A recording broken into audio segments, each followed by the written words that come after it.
Welcome back to Between the Levees. Today I've got Ty and Marcus Matheny, who have been mentioned the last couple of weeks on what we published so far. I'm going to start with what I know. Your father was in the industry. Was he the first generation in your family? Yes. Y'all want to fill me on his story, his life story up to and through his career? I know he retired recently, huh? Yeah, Dad worked. He started late 70s. When pretty much just there was no work around here, so he worked and went to work on the river. I think first for Missouri Barge Line, and then later he worked for Agatrans, which was bought out by Artco in the late '80s.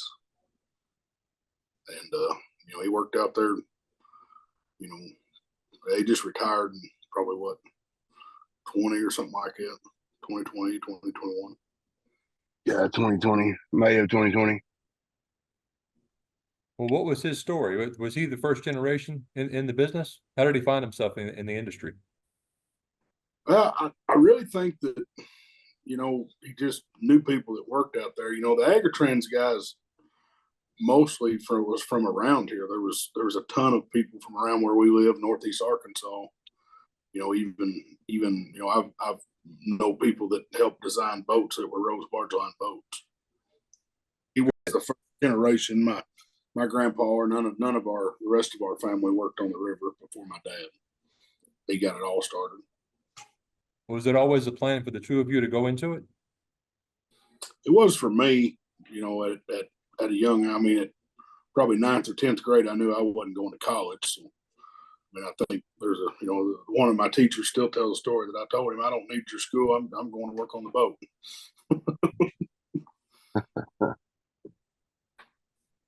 What about you, Ty? It really wasn't for me up until the latter part of my senior year. I was planning on going to college, trying to play baseball somewhere, and ran into a little trouble on a senior trip. So that kind of put a wrench in my gears, and kind of had to switch career paths. But so I followed in the family footsteps there. Well, what all did y'all know about the industry? Was your father in it the whole time you were growing up? Yes. Yeah, he was in it the whole time. And it's funny because really all I knew was I had a lot of my dad's friends that worked out there, and you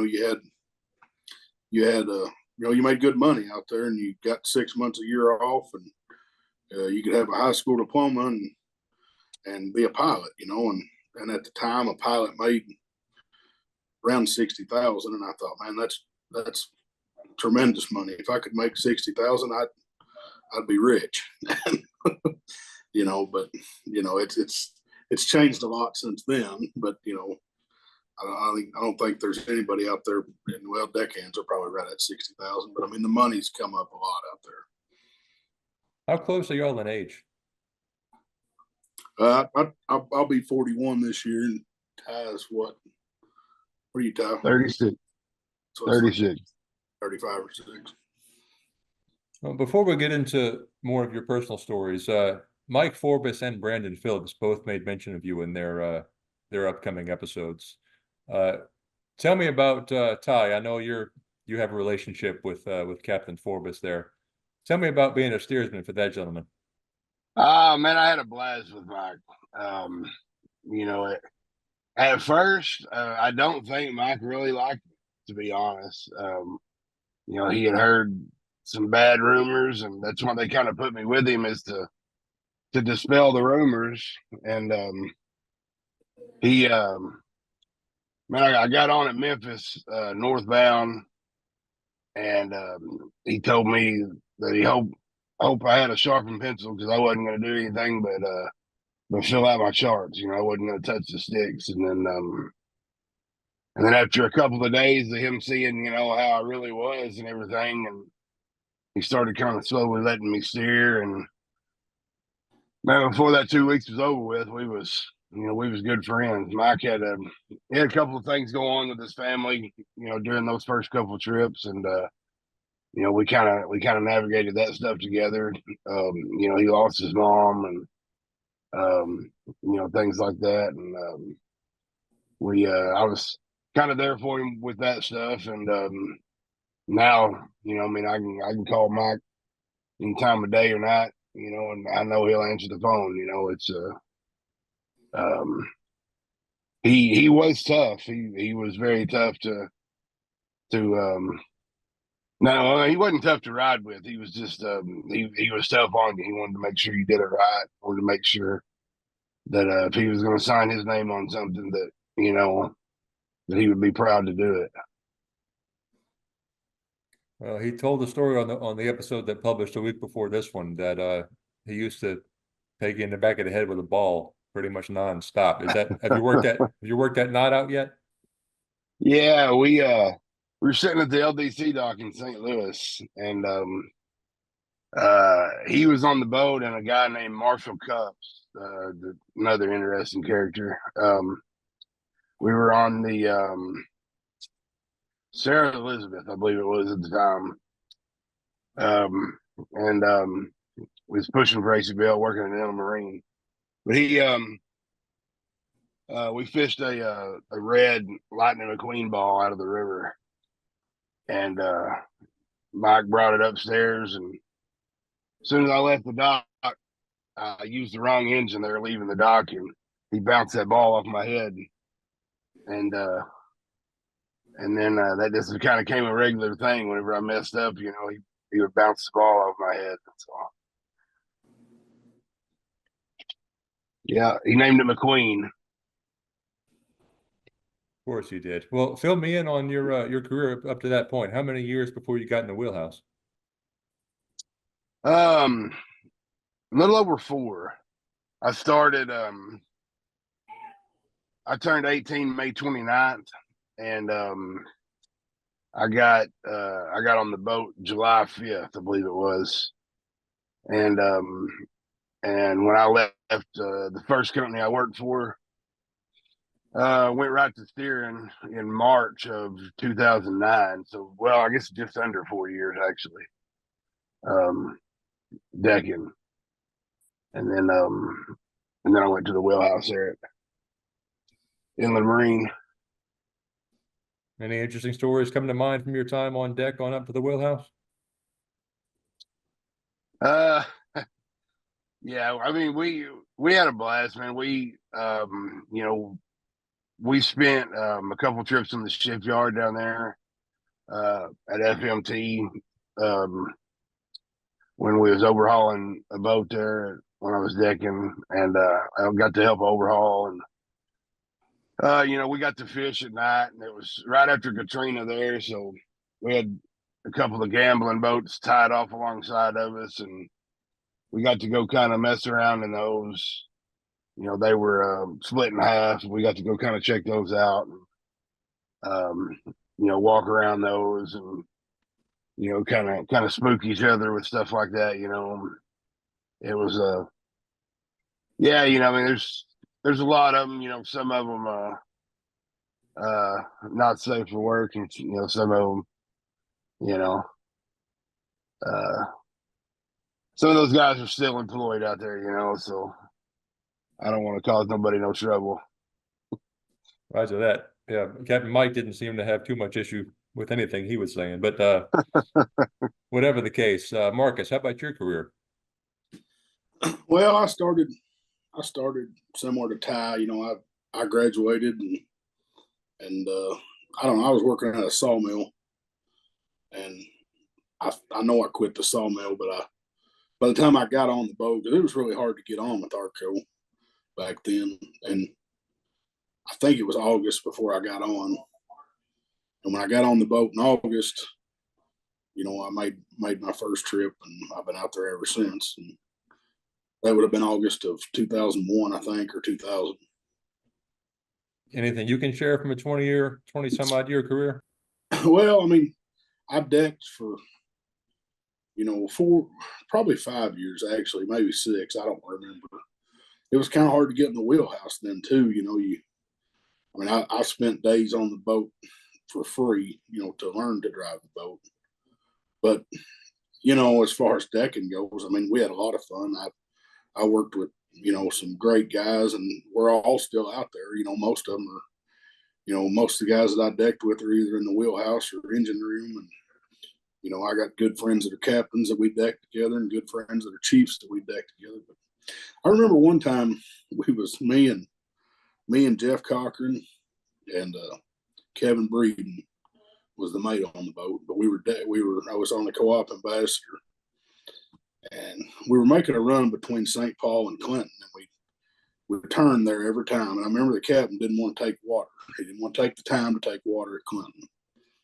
And when we got about halfway to St. Paul, we run out of water. But at that time, that boat had separate wash water and drinking water.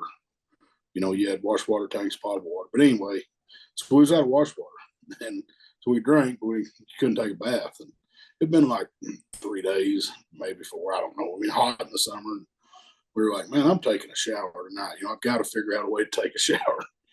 And me and Jeff and the mate, you know, climbed down in the front hole. There was a front hole that we used for ballast, but it was clean water. It wasn't river water. And we climbed down in there. We climbed out, soaked up, and climbed back down in the tank. You know, and nowadays, of course, you know, they'd kill you for that because, you know, it's got to be snipped and everything like that. But we honestly swam in that tank to, you know, rinse off the soap. And I never will forget that. I mean, that was fun, you know, and that's stuff that we did back then. As far as I don't remember anybody being mad that we didn't have water. We just didn't have water, you know. And it was really funny because just a few days later, another chief got on. He's like, why don't you just pump the water from one tank to the other? And then you'd have water. And so it was just funny. That was, you know, but stuff like that happened all the time. I mean, we all got along and you all worked together. There weren't cell phones. I mean, there were cell phones, but it wasn't people sending text messages on the internet. I mean, it was everybody called their wife at night or something, or their girlfriend. Other than that, you played cards on the boat. You lived with what you had out there.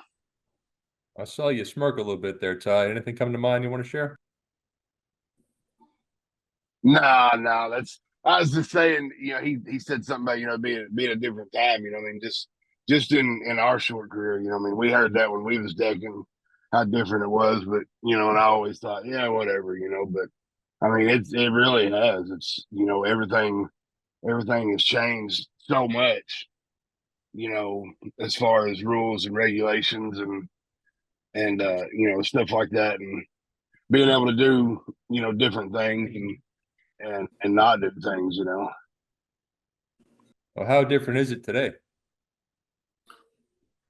It's crazy different. It's you know, it's of course it's a more politically correct environment, of course, but also, you know, a lot more safety conscious. Even working, you know, where we work, you know, I mean, it's considered, you know, one of the top companies as far as safety, and you know, it's even come a long way as far as that. You know, I mean, back when I decked, we still did jump from barge, you know, empty to loads and stuff like that. But you know, now if you do that, I mean, you might as well pack your things and go. You know, you know, it has changed quite a bit.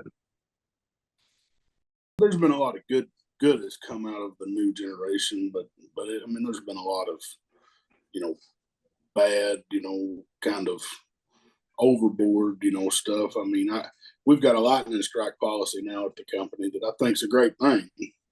You know, I don't think it's good for people working in a lightning storm or whatever, but don't get me wrong, I've stood a lot of hours out in a thunderstorm with a cheater bar and think, man, this is stupid, me out here on this barge with a lightning storm. But well, now we've got a meter up in our wheelhouse that tells us when there's a lightning strike close. We've got to call our guys off tow. I mean, that's a good change. But, you know, the bad change has been, you know, I firmly believe that there's guys out there that play a card, you know, well, I can't do that because it's not safe, you know, and not many people are scared of losing their job the way we were brought up, that if you ever lost your job with that company, you didn't get it back because ARCO would have never hired you back. You know, they didn't have to back then. I mean, they had somebody stand in line to take your job. Well, Ty, Captain Brandon Phillips mentioned that you like to mess with him on the radio. I think you were misnaming his boat over and over again. You recall that that day? Oh yeah. He hates it. You know, he's he's on the Roberta Tabor, and we call him the Robert Taylor or the you know just whatever we can think of at the time, and it drives him absolutely crazy. If I'm within radio range of him, I always mess with him. Do you know Brandon, Marcus? I do. Yeah. I mean, I know of him. I've never, don't know that I've ever, I probably rode with him once or twice when he was still decking, but yeah, I know Brandon and Mike both, just know them. Don't know much about them. Well, for both of you, any good stories of any other antics y'all play on each other out there?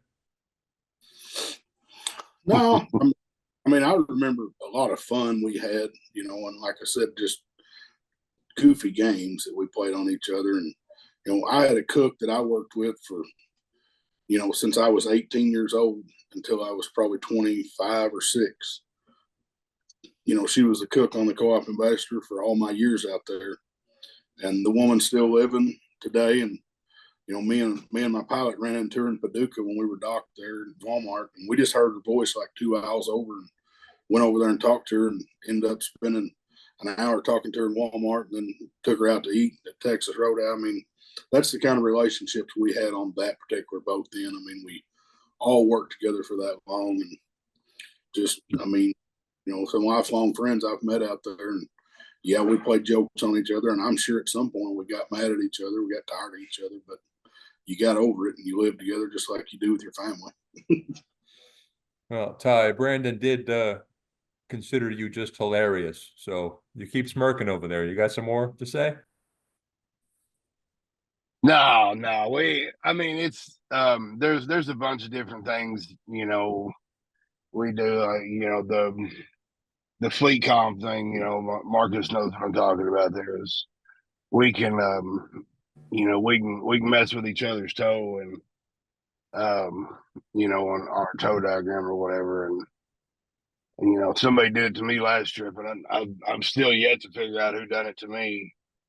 It's still a mystery. It's Brian Obermark. I think you're gonna talk to him as well. I'm pretty sure he's the main culprit, but I don't want to say for sure. Um, but yeah,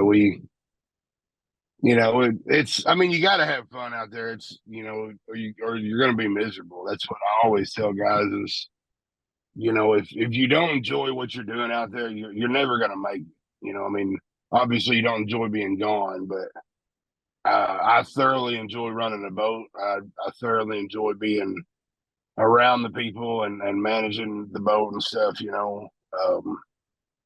And if I didn't, I mean, even as good as the money is, I wouldn't be out there because it's life's too short to be miserable. I mean, that's cliche, but it's true. You said there's a system out there that you can manipulate other boats' tow diagrams? Yeah, yeah. It's our system that we keep our it shows our tow diagrams or whatever. It's just within our company, not all the boats, but just within our company. And we kind of shuffle everybody's deck every now and then, just messing with them. All right. Let's see. It was also mentioned, I think, a Tyler Matheny. He's a cousin of ours that works out Okay. there. He's a chief engineer. He recently quit Artco and went to Ingram, and he works for Ingram. I can't remember what boat he rides over there, but he's a chief engineer at Ingram, and he's a little bit younger than Ty. I don't know. He's probably quite a bit younger than you, ain't he, Ty? He's probably 5 or 6 years. Yeah, I think he's 31, 32, something like that. But he started right out of high school out there, and come up. He's a chief engineer though, and then I've got a brother-in-law that's a chief engineer out there. Got a nephew that decks out there. We've got a lot of family out on the water. Yeah. And your dad started it all? He did. Yeah. I mean, I don't have my uncle worked out there briefly along with my dad, but other than that, I mean, that was it. You know, Dad's the only one's been out there any amount of time. Now I know a tremendous amount of people out there, you know, that I've just met through the years that Dad, you know, were friends of Dad's that work out there. Well, what kind of tows are y'all shoving? What horsepower boats? I work on a 10,500 horsepower boat on the lower right now, the Dan McMillan, and I've been regular on. Started on a 3,800 horsepower boat with 15 barges on the upper in Illinois, and Ohio, and kind of graduated 25 to 30 to 35 to now do 46 regular on the lower, north southbound, and northbound. I guess I've done 64 once, but that's the biggest tow I've ever done. But we pretty regular come up 8 long now on my boat, and 6 long always going down, usually if rivers conditions prevail. Did you say you were behind 64? Yeah. One time we took 64 out of Paulina, took them up to Greenville on the Dan McMillan. What was that trip like? What is it like being behind all that steel? Well, that particular trip there, I got on the boat down there and we were holding barges, and I made mention to our dispatcher. I said, "Well, just give me this and get me out of here," because I was wanting to get up the crew change. And anyway, and he said, "Well, take them. I'll probably have you drop some at Natchez." And I said, "Okay." And we left, and it was an all empty tow. It was sliding everywhere, and so yeah, I about eat my words when I got up to, because I wasn't supposed to have that many barges going through Vicksburg. I got to Togo, and I had to make 2 attempts to get around Togo, but you know, just because I didn't want to pick out buoys with them empties is the only reason. But yeah, it was the biggest northbound tow I've ever taken for sure. it was plenty, but the boat shoved it fine. It was just massive. You know, you couldn't see buoys, and the Dan McMillan's a little shorter than most other lower boats too. It don't have 3 decks. Well, it's got 3 decks, but it's got what we call a gooseneck. It don't have a guest quarters like a lot of boats. You know, it's amazing. It's the most powerful boat I've ever been on. I've heard tons of people say it's the best 10.5 on the river and everything else, but it's short, you know, so you kind of have visibility issues seeing buoys out far or something like that. But yeah, wasn't a big deal though. We dropped them at Greenville, dropped some at Greenville, got skinny down. You know, that's the biggest thing, the width. I mean, the length don't seem to matter. I mean, I think I'd take a 9 long tow. You know, the width is what'll get you down there. How about you, Ty? Where do you run? Kind of everywhere, man. You know, I got pretty pretty lucky. And whenever I went to where I went to work at Inland and Excel Marine, I kind of got to run some oddball boats and oddball rivers. You know, I mean, I've run the Cumberland, you know, Tennessee, a little brief stint on the Arkansas. But I've been on anything from 1,800 horse to 9,000. You know, I think we had 42s southbound one time, and we had let's see, I guess 48, no 49 northbound. It's the biggest tow I've had. But you know, run all the way, you know, from St. Paul to New Orleans, you know, the length of Mississippi, and up to Pittsburgh on the Ohio, and Lamont on the Chicago, and as far as Cumberland, I don't remember how far up we went on the Cumberland. I made pretty regular trip up the Cumberland to mile 17 there to a rock quarry. We were hauling rock from the Warren paving dock there down below below Pilot's Point down there, below mile 0, down in the Southwest Pass. You know, there's not many people who've gotten to do that. I was pretty lucky to get to do that. You know, we run 25 rock boats down into, you know, almost open water down there. Yeah, that was pretty neat to get to do that. But mostly a 6,000 horsepower boat, you know, with 25. That's southbound. 30, sometimes 35 northbound. Well, what are your favorite places to run? Uh, Honestly, I mean, I like to run the lower. I really do. Obviously, I'm more comfortable on the upper. I've run that more than anything. The Cumberland is a very pretty river. It's pretty hard navigation wise. But as far as easy to run, the Ohio probably. As far as most comfortable, that would be the Upper and Illinois River. As far as like actually enjoying it and stuff, I actually enjoy the lower. I like to be able to point up on stuff, kind of slide around it, and northbound, I kind of like the chase of making miles, and finding the slack water and stuff like that. And it's pretty fun doing that.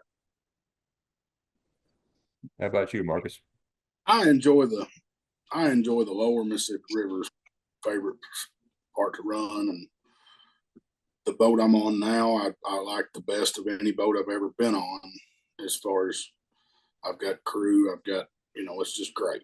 I've got a great life right now on the river, but I always enjoyed the upper was my favorite. I thought, man, this is the best, but the travel up there, I just can't do it. I mean, I'm not driving 12 hours to 14 hours, get on a boat. I ain't. If I lived up north, I would drive a boat up north. Since I live down south, I'm an hour and a half from Memphis, and that's close to me. And the furthest I'm going to be away is New Orleans. That's 7.5 hours. And I prefer to run the lower and don't care if I ever run anywhere else. And honestly, the thing I like about being on the 10-5 is no matter what boat I meet, turn, where I turn, I'm never going to, I'm going to have the most barges there is. And so they can load me down up north and I go south, and I don't have to worry about not having enough power to handle it. The boat will handle it. And it's, and the river is in so much better shape than it used to be. I listen to your I usually listen to him through a podcast with David Greer, and David Greer can tell you stories from way back when the river wasn't maintained, and they were cowboys out there driving them boats, but nowadays it's maintained, and there's a channel, and the river chart shows you where the bars are high, where they're not. I mean, them guys back then, they drew the charts. They didn't have the technology like we have now. I mean, them guys were real pilots. I mean, don't get me wrong, I'm a pilot out there, and I deal with stuff every day as far as navigation wise. But them guys right there were Mark Twain's back, in my opinion. They were some of the guys that set the standards out there. And just we're taking toes the size we're taking today because of stuff them guys did, as far as helping the industry get the river in the shape it's in. Well, any good stories from the old timers back in the day that maybe aren't around to contradict what you're telling us about them? Man, I could tell you tons of stories, from, I don't know, there's an old man that rode down with me when I first started on the lower. His name was David Dick. He was a pilot on the old quad screw America, I believe it was. And I think in the 60s, and we went down, and about halfway down the river, I realized that this old man knew more about this river, than I will ever know, and forgot more than I probably will ever learn, as far as which way the river used to turn, and going behind the old islands and everything. And I mean, it was just neat to listen to his stories. Now, he was very intelligent as far as the river went. He studied the river. I personally navigate the river, and I'm not that great of a pilot to sit here and tell you that I can tell you what the river's going to do at this stage or that stage. I can tell you what I do at my stage at the river. When I leave Memphis, St. Louis, Cairo, certain points, I can pretty well tell you what I'm going to do when I get to a certain bridge or a certain turn or whatever, because I have a game plan and I stick to it, is what I'm saying. But some of the old timers can tell you that they just each watch changed because they didn't have the information like we have nowadays. I can pick up my phone and call a buddy of mine on another boat in front of me and say, hey, did you back up at Fork of Deer? And he's, no, man, it's so wide you can steer right around there now. Or, did you flank the lower Memphis Bridge? No, it was really dead, Just, technology has helped us to whereas David, guys like David was meeting people on the river saying, hey, what they look like down there at Fork of Deer? And he said, oh, it was swift, we got in there and, it's totally different as far as that goes. Now, and like I said, it's great. I've got it easy now. The generation under me will have it easier than I had. You know what I mean? It's just the way it works. Do you think we've lost anything with this advent of technology? Man, I think you've lost. Yes. As a matter of fact, David Greer said something about it. You've lost. I don't know. I ran into a guy here recently at a local auction house, and he's a captain on a boat out there. He come up to me and said, hey, you're Marcus, ain't you? And I was like, yeah. And he's like, yeah, I'm so-and-so. I run this boat. I know the guy, but I didn't know him to see him. I knew his voice on the radio. I never had picked up the radio, and kind of felt bad because I never had picked up the radio to talk to him much, even though we meet and make passing arrangements, twice, 3 times a trip or day for day. So, yeah, I mean, the connection is not there like it used to be, to whereas they communicated with each other. I got a circle I communicate with. They communicated with everybody back in the day. They had to. That's how they got by.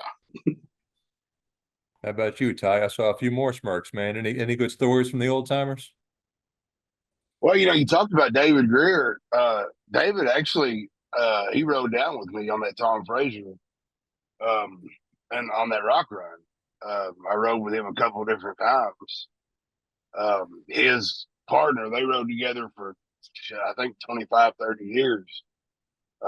Charlie Thomas is the one that posted me from Memphis down to, down in the Southwest Pass.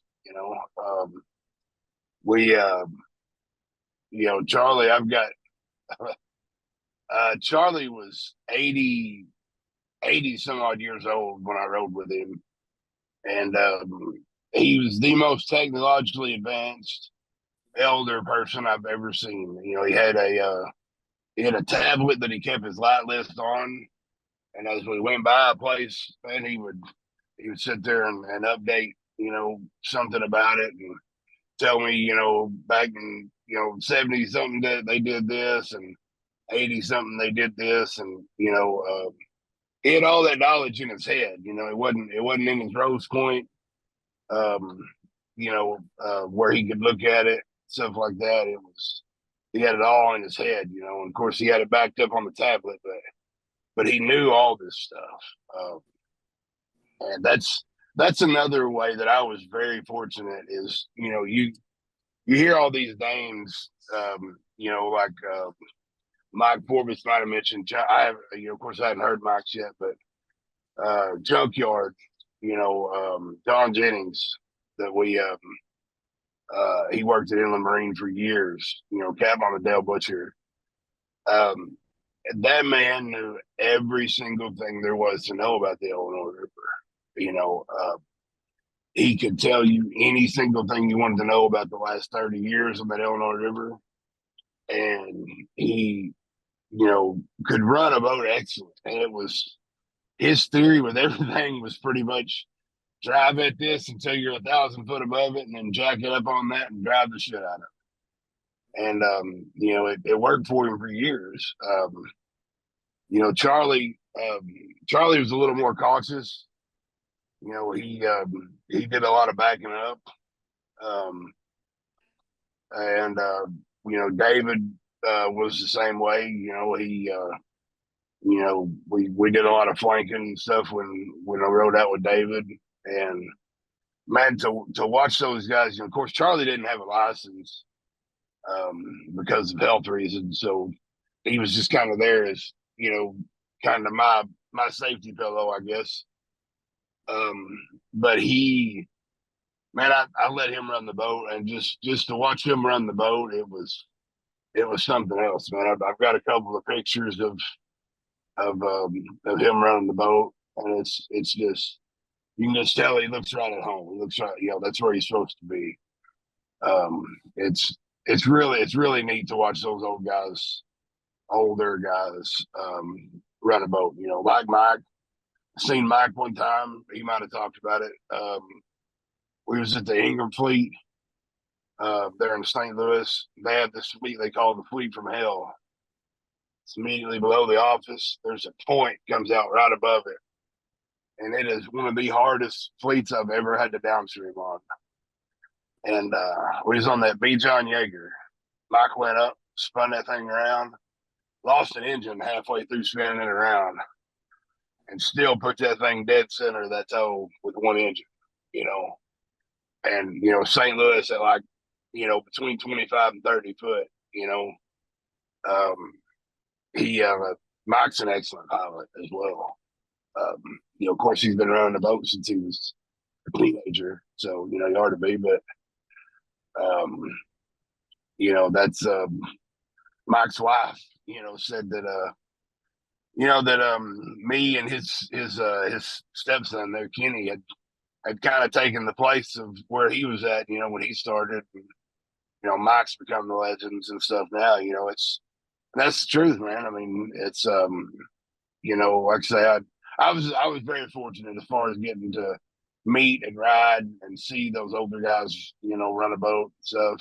And a lot of them still do it the same way, yeah, it was fun. I've had a very, very enjoyable and very lucrative career, not just money wise, but knowledge wise, and different, getting to see a different thing, than just the way one company and one way of doing things. I've seen a lot of different ways, and seen everything steered. Pete Porter was another one that I rode with, and man, we steered everything.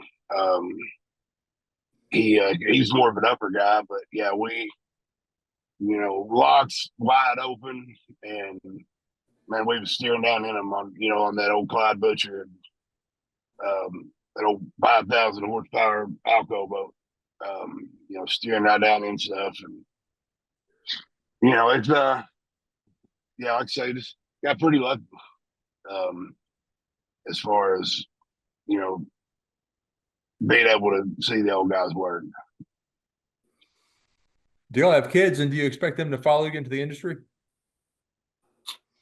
Yeah, I have 3 kids. I have 2 boys and a daughter. My daughter's 16, boy's 13. I got another boy 6 years old. But I don't know. My daughter, she says she's going to school, and my son, he's smart. He don't act like he is, but he makes good grades in school and all that. And,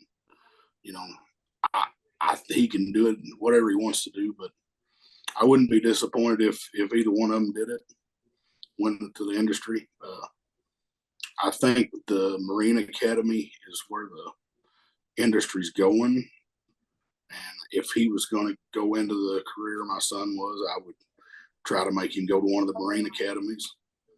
Because I think that's the way to go. Them guys come out of there with the license, an unlimited license, and whatever he wants to do, he can do. It's a great industry, and anybody young that's willing to work right now is the time to be out there, because they don't have a lot of able bodies that want to work or do it.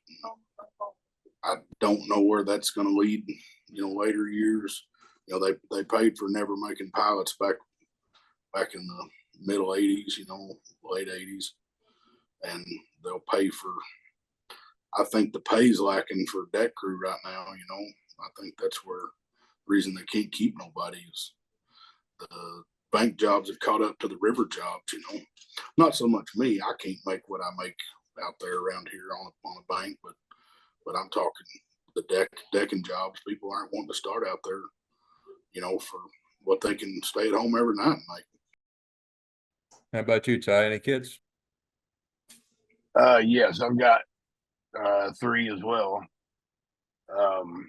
I've got a girl that's fixing to turn 16, a boy that's soon to be 13, and a girl that's between 10 and 11. She's about 10 and a half. I don't foresee any of them following in the industry. Especially my oldest, she's kind of a diva, spoiled. I don't see anything like that coming out of her, but she's pretty much got her life planned out as far as the medical field, and I think my boy, I think he's going to go to college as well, and I think my youngest is too. I wouldn't discourage any of them from it. I mean, obviously, it's made a good vibe for our family, and they see the long term deals of it, with my dad and everything. Obviously, I wouldn't discourage any of them from it. But I don't see it happening. I would do anything I could to help them in the industry, but yeah, Marcus is right. I do believe that before long it's going to be an academy thing, and you might even be looking at licensed mates and deck officers and stuff like that in the pretty near future. Licensed engineers and licensed deck officers. So, How many years was your dad out there? right at 40. And what do y'all think your kids think about the industry, aside from y'all being gone at least about a month at a time or whatever? Aside from that, what do you think? How do you think they feel about the business? My son thinks it's really neat. Of course, again, technology, I can FaceTime him and I show him when we go on dry dock, and he knows a lot of my friends that work on the boat. And I think he thinks it's kind of neat because, well, for one thing, he loves crawfish, and last trip I was on the boat, we had crawfish, and he thinks it's cool that we get a steak every week, and food, I think, is what he sees more than anything. But I think work wise, I mean, I got a friend of mine's son that's working out there. I just worked with him. He was a deckhand on my boat, and I think that they just think Dad's gone on the boat the same way I thought when I was growing up. You know what I mean? Now, when I was growing up, Dad called once a week, and it was a big deal when Dad called. Nowadays, my kids, most time if I call them, I call my wife, and then I turn around and call them on their cell phone. You know what I mean? Which they may be in the next room, but I'm just saying that it's different now for them because they get to see the boat. I mean, we were docked in Paducah, and they come up on the weekends and visit with me and stuff. I mean, so it's just different now. My kids, it's a more family oriented art code that I work at now than it was whenever my dad worked there. When my dad worked there, they didn't do a lot of family days and stuff. Now Artco has once a year where, people get to come on the boats, and, it's, that's one thing our new line boat manager has done. He's made it more family operated, oriented type stuff, I think. Any thoughts on that, Ty?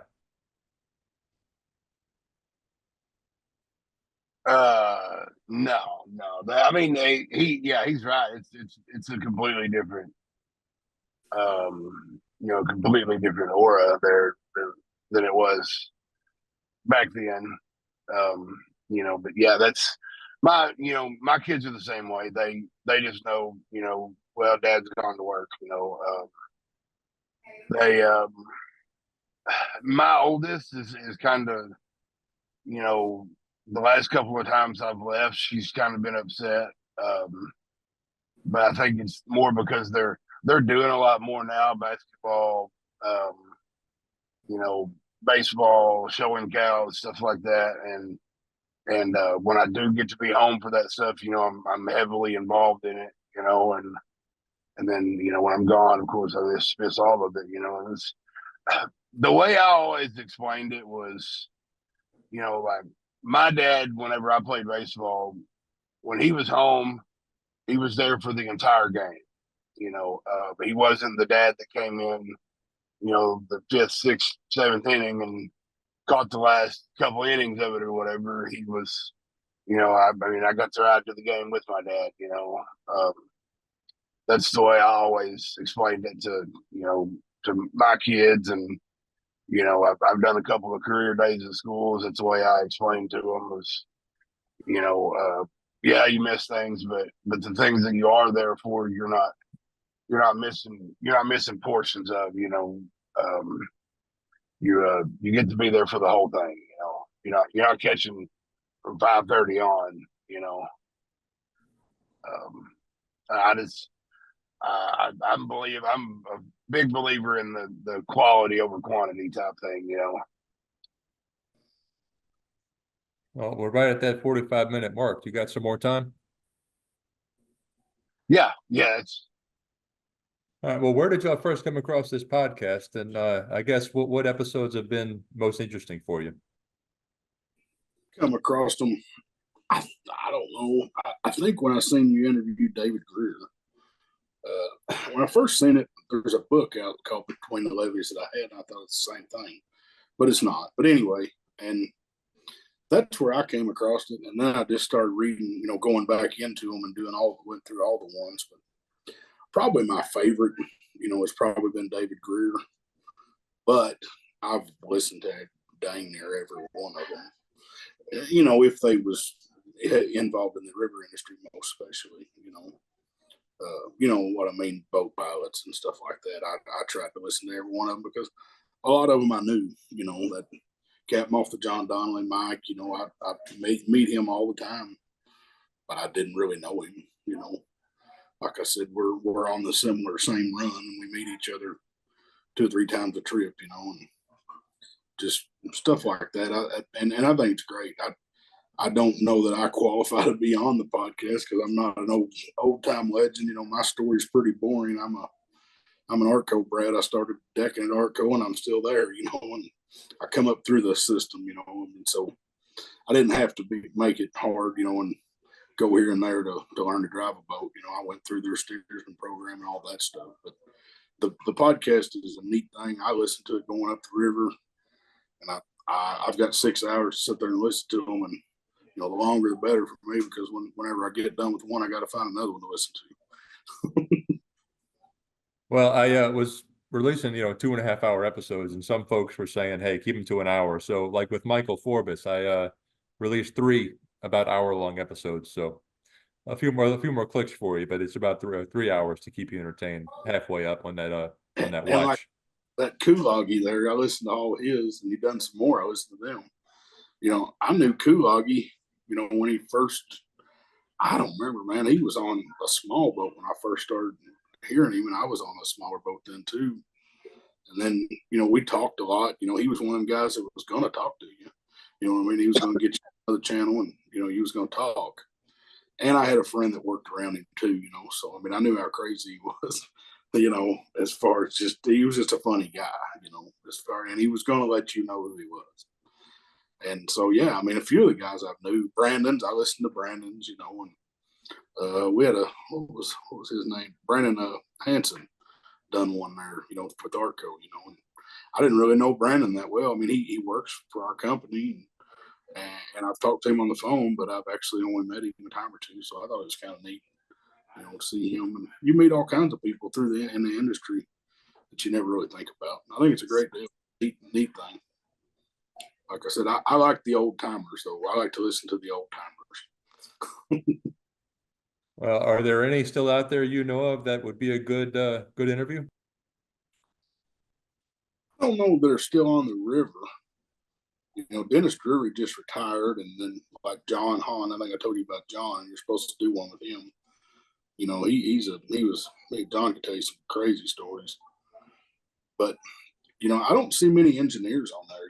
That's you need to get some engineers on there. I don't know any real good engineers that are still out there. Mine, but I don't know that they do it. They'd be interested in the podcast or not. Mikey might, but I've got two really experienced engineers on the dam. They've both been there 10, 15 years, on the boat. And then Dave, he come from Humac, so he's been there a long time. But yeah, they're, it's it's a small world out there, but yeah, that's what I was telling Mikey about it. And he's like, well, I didn't hear no engineers on there. And I was like, well, you're probably right.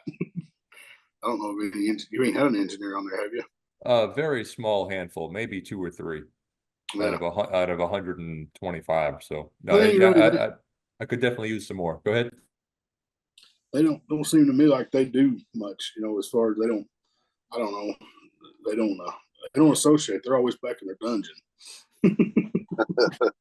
They got too many secrets. Now, Yeah. how about you, Ty? About the podcast, and maybe anybody you could think to suggest to appear on here? Well, that's I actually after I watched David's, I actually messaged him and asked him if Charlie was still around. I didn't even know that he had passed away, but he would have been a really good one. There's they're still out there. I mean, some of them have retired. I could probably get you a couple of names. Some guys would have some good old stories and stuff, and you know, entertaining. Anyway, but as far as my favorite episode, it's I do like the older stuff. I enjoyed the one with the ship pilot. They've always kind of fascinated me. The ship pilots, how much they do and everything, and there's one that's he used to run the Tom Fraser at one time. Marcus probably knows what we're talking about. But David Chowder did there for a while. Yeah, he's like Federal 99, or I know his number is 99. I can't remember if he's Federal or Nobra, but he always talked. He always talked to me whenever I met him down there on that Fraser when I was on that rock run. And he had a pretty interesting story. He was kind of a generational guy too. I think he had like 3 generations. He was pretty interesting. But yeah, it's as far as like what David did, man, the river history and stuff. It's really interesting. The guys that talk about that stuff.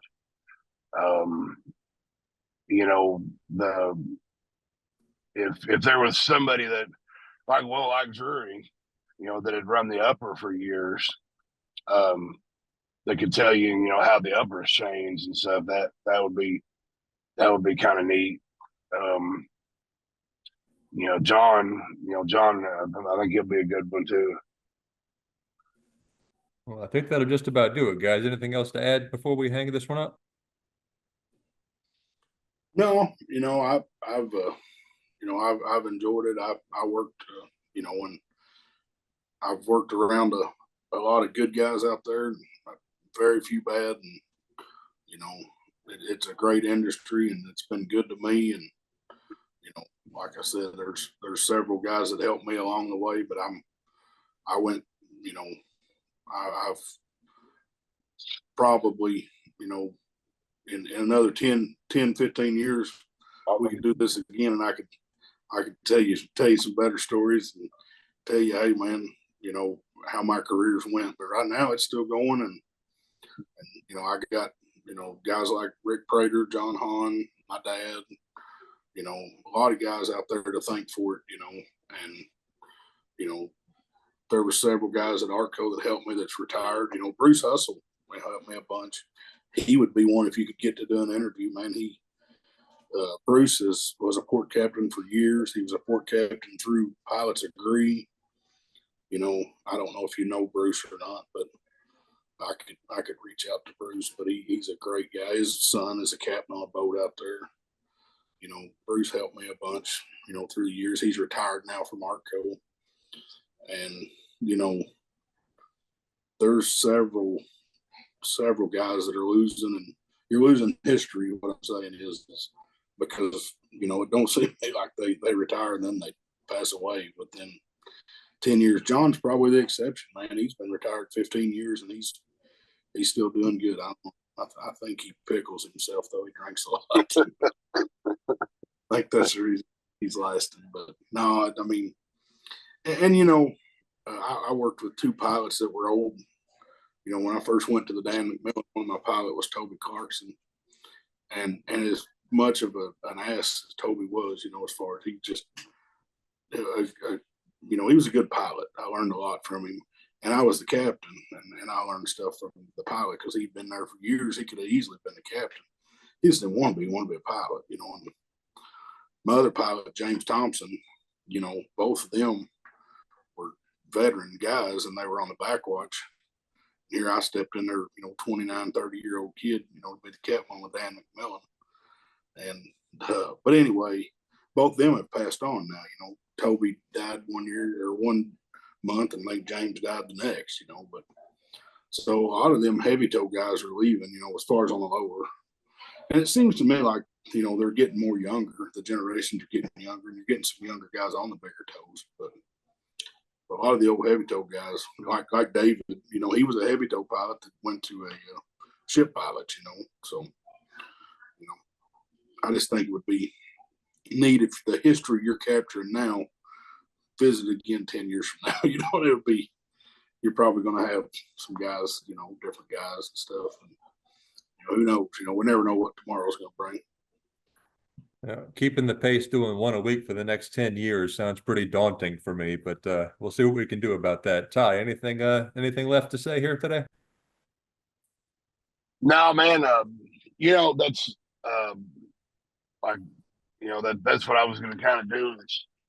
I wanted to mention a few people. Like Mark Roach. He, he's responsible for me being where I'm at. Of course, Mark died a couple years ago, but he was the lifeblood of inland marine. I truly believe is what kept them afloat all these years.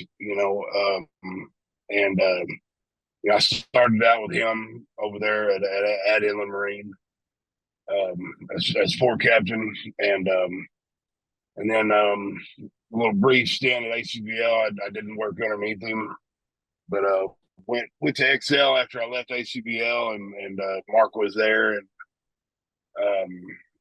he I mean, probably the biggest asset to my career, besides my dad, because obviously I got to start because of Dad. Whenever I left the company that I started out with the first time, Dad took me to inland marine with him, and I got to start steering with him. And then of course I went with Mike and Pete Porter, and then I got to finish out with Dad. But Mark was the biggest. I think he was my biggest fan besides Kathy Hammond. Kathy Hammond was she was always rooting for me. I think I was the last actual, and probably only really full-time steersman besides Mike Forbes' stepson Kenny, but that inland marine ever made. And as far as going from steersman to up to captain, they had me running captain at 23 years old, and it was it was tough at times, but like I say, when you had people like Mark and Kathy in your corner, and it was they made it easy. And of course, I could always call Mike and and Pete and Dad and Marcus. I probably kept Marcus's phone hot the first few years getting turned loose, but there was a lot of people that helped me out, along the way, and it was I'd say Mark and Dad and Kathy and Marcus. I've been some of the biggest assets for me, and that's what I tell the guys that I steer. If they'll build a community out there that they can call, and use as far as a network, for information and stuff like that, and or if nothing else, to somebody to call when you're tired one night, keep you awake, that they should do that, because it comes in handy, quite a bit. But yeah, that's it. All right, guys. Thank you very much for your time this afternoon. We'll keep in touch with you. You bet. All right. This has been a production of Where You At Studios, LLC.